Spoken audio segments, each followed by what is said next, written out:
Hi மக்களே, இன்றைக்கி நமக்கு நொத்தோலி மீன் கிடச்சிருக்கு. அதை வச்சு ஒரு பொரியல் பண்ணோம். அதுக்கு தேவையான பொருட்களெல்லாம் எடுத்து வச்சுருக்கேன். நொத்தோலி மீன் எடுத்துருக்கு, ஒரு 3 பச்சை மிளகு கட் பண்ணி வச்சுருக்கு, 3 சவாளை கட் பண்ணி வச்சுருக்கேன், தேங்காய் துருவி வச்சுருக்கு, அப்புறம் புளி கூரை போட்டிருக்கு, புளி கரைசல், உப்பு தேவையான அளவு உப்பு எடுத்துருக்கு, கடுகு தாளிக்கிறதுக்கு கடுகு, உளுந்தம்பருப்பு, வத்தல் மிளகு, கறிவேப்பிலை, எண்ணெய் எல்லாம் எடுத்து வச்சுருக்கோம். வாங்க வீடியோக்குள்ளே போவோம்.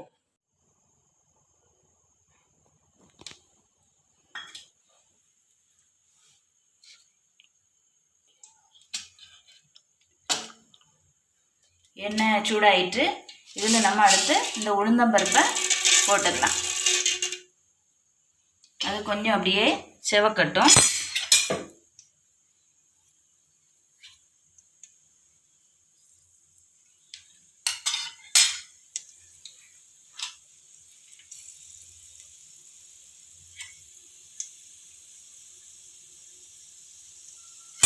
கடுகு போட்டுக்கலாம்.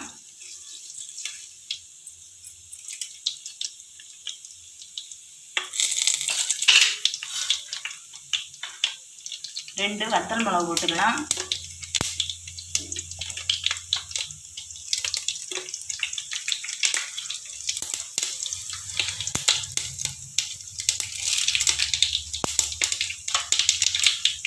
அப்புறம் கறிவேப்பிலை.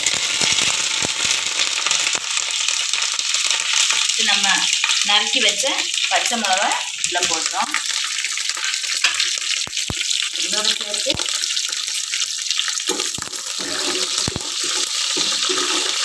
சவாழையும் போட்டுடலாம்.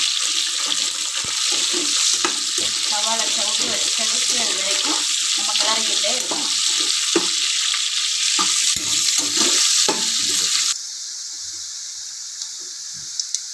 இப்போது இந்த சவாழையெல்லாம் நல்லா பொன்னிறமாக செவந்துச்சு. இனி நம்ம இதுக்குள்ளே இந்த மீனை போட்டுக்கலாம்.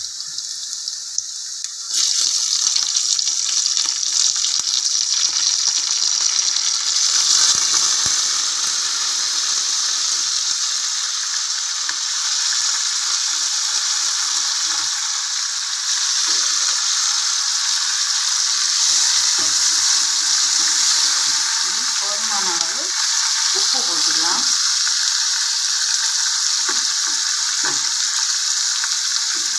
நம்ம வறுத்து வச்சுருக்கு புளி கொஞ்சமாக சேர்த்துக்கணும்.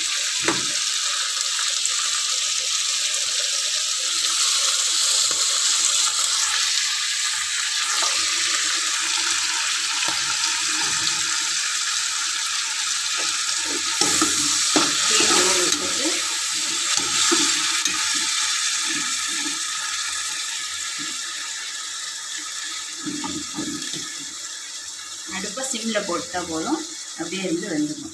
மூடி வச்சுப்போம். நம்ம இப்போ இந்த துருவி வச்சுருக்க தேங்காயை அரைச்சி எடுத்துக்குவோம். மிக்ஸி ஜார்லாம் மாற்றிட்டோம்.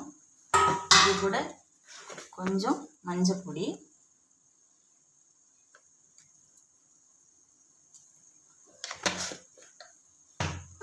கொஞ்சமாக வத்தல் பொடி,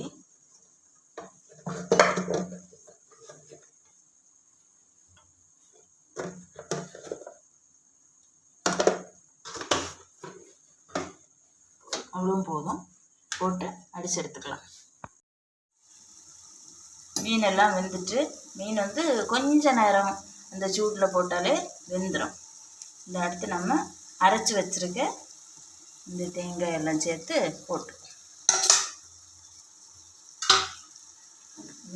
லைட்டாக ஒன்று கிளறி கொடுக்கணும். ஏன்னா மீன் வந்து பொடியாத அளவு நம்ம அதை கிளறி கொடுக்கணும்.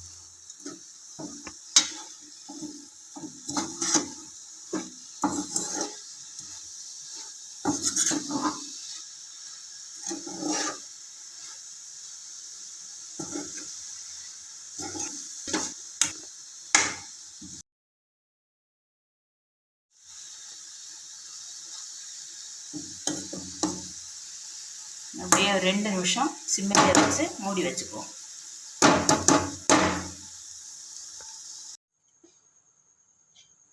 இப்போ தயாராகிடுச்சு. நம்ம நத்தோலி பொரியல் வந்து தயாராகிடுச்சு. நீங்களும் நெத்தோலி மீன் கிடச்சா இது மாதிரியே வச்சு உங்கள் பிள்ளைங்களுக்கு கொடுங்க. பிள்ளைங்கள் இப்படி இருந்தால் விருப்பப்பட்டு சாப்பிட்டோம். இந்த வீடியோ எல்லாம் உங்களுக்கு பிடிச்சிருந்தா சப்ஸ்கிரைப் பண்ண மறந்துடாதீங்க. என்னோட சேனலை சப்ஸ்கிரைப் பண்ணுங்கள். அப்புறம் லைக் பண்ணுங்கள், கமெண்ட் பண்ணுங்கள், ஷேர் பண்ணுங்கள். தேங்க்யூ.